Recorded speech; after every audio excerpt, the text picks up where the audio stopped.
Oke, assalamualaikum warahmatullahi wabarakatuh. Terima kasih masih mengikuti channel aku, Sugiarto, channelnya Wong Jowo Wong Kalem.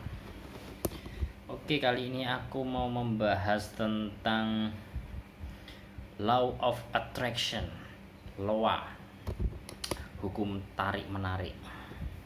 Sebenarnya apa sih itu Law of Attraction, hukum tarik menarik? Saya nggak ahli dalam menjelaskan mungkin ya, cuman aku mau ngambil contoh-contoh aja dari law of attraction yang pernah terjadi dalam hidup aku. Ini kisah nyata.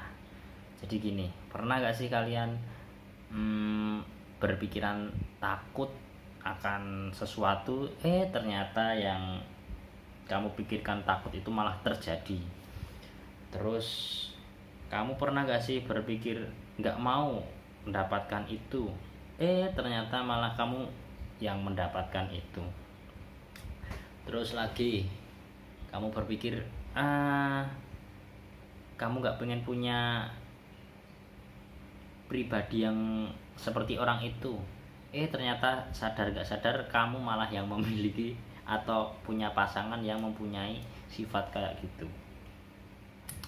Nah, itu menurut yang saya pelajari adalah law of attraction atau hukum tarik menarik. Loh kok bisa? Padahal kan kita nggak mau loh kok bisa? Itu kan salah satu pikiran bawah sadar kita, dimana kita kan nggak mau hal itu terjadi, tapi kok malah itu terjadi. Gimana itu penjelasannya?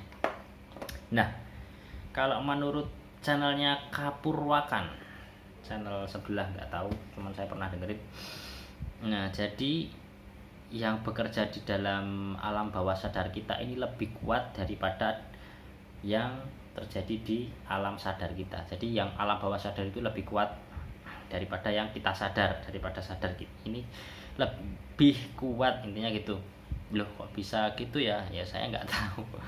Intinya ini memang kejadian nyata yang saya alami sendiri, dan mungkin saya juga masih belajar tentang namanya law of attraction ini atau LOA. Dulu saya takut dengan yang namanya, ini mungkin contoh yang kita tarik dekat aja ya, contoh konkret yang dekat dengan saat ini. Mungkin saya takut dengan yang namanya pekerjaan programmer atau bekerja sebagai IT di bidang programmer. Paling takut, intinya kalau ada lamaran itu, lamaran pekerjaan, nggak mau ngambil yang namanya programmer, maunya ya IT support atau IT biasalah. Tapi wallahu alam, Allah memberikan jalan, saya bekerjanya menjadi programmer. Ya ramu, itu banyak teman-teman ya, satu seangkatan saya yang istilahnya pensiun dini dari perprogrameran. Ngoding wis mumet kamu bunda sih. Mungkin dari semester awal, dari semester 1 sampai 3 itu banyak yang kena hukum alam lah, banyak yang keluar ganti jurusan lah, pindahnya. Sampai semester 5 ada yang juga semester 5 itu pindah jurusan juga, malah ke manajemen. Seperti itu waktu saya kuliah. Nah, setelah lulus kan, teman-teman saya juga banyak yang pekerjaannya itu pindah haluan, karena rata-rata IT itu ya programmer, IT support atau apa. Nah, banyak yang pindah haluan bekerjanya, ada yang malah jadi HRD, ada yang malah jadi polisi. Nih lumayan nih, ada yang malah jadi polisi. Ya siapa yang tahu ya, itu kan mungkin jalannya masing-masing. Cuman saya tanyain teman-teman yang satu angkatan, banyak yang bilang pensiun dini menjadi programmer. Ini memang itu semengerikan apa sih programmer ya? Ya sebenarnya cuma duduk anteng, nggak perlu tenaga apa-apa, tapi otaknya itu yang memendasi. Saya sebenarnya juga takut dulu yang namanya programmer, cuman nggak tahu, Gusti Allah ngasih jalannya, ngasih programmer, ya sudah disyukuri aja.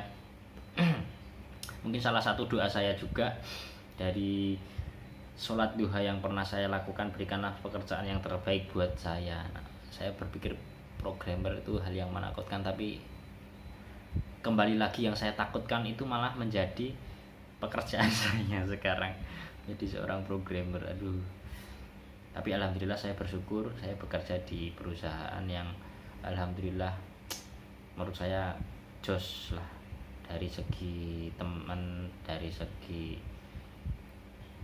intinya perusahaannya alhamdulillah lah. Saya bersyukur bisa menimba ilmu dan bekerja menjadi seorang programmer yang ibaratnya saya itu dulu untul, enggak ya gimana ya dikatakan, saya lebih senang apa aja sih sebenarnya. Apa yang saya pelajari itu saya suka, gambar suka, coding suka, cuman saya masih bingung arahnya kemana. Nah tapi karena saya pekerjaannya menjadi programmer seorang profesional, jadi saya usahakan saya bisa menjadi seorang profesional juga. Kembali lagi di law of attraction tadi, dulu kan saya juga paling benci yang namanya menjadi guru, menjadi seorang pengajar. Paling takut, bukan takut ya, nggak mau lah nanti. Tapi saya dulu berdoanya waktu sholat duha, berikanlah saya pekerjaan yang bisa nyambi sambil kuliah. Tahu nggak taunya saya malah ngajar renang, menjadi guru renang dan menjadi guru taekwondo. Siapa yang nyangka coy, dari seorang yang nggak mau menjadi seorang guru malah dipaksa menjadi seorang guru. Itu kan salah satu yang kita nggak mau, malah jadi mau. Ada beberapa lagi pengalaman, cuman saya lupa, mungkin saya itu ya inget-inget juga. Oh ya, saya takut yang namanya berenang. Dulu saya takut nggak bisa berenang. Saya sempat berpikir waktu kecil, apa saya nggak bisa berenang sampai besok kerja, sempat berpikir seperti itu. Tapi kenyataannya alhamdulillah malah saya bisa ngajari renang bocah-bocah, bisa menjadi guru, bisa buat video nyelam-nyelam di laut. intinya gitu, law of attraction saya juga.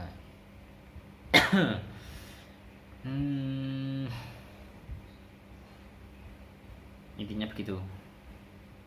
Udah, saya nggak bisa ngomong apa-apa lagi, bingung. Gitu aja, terima kasih, wassalamualaikum.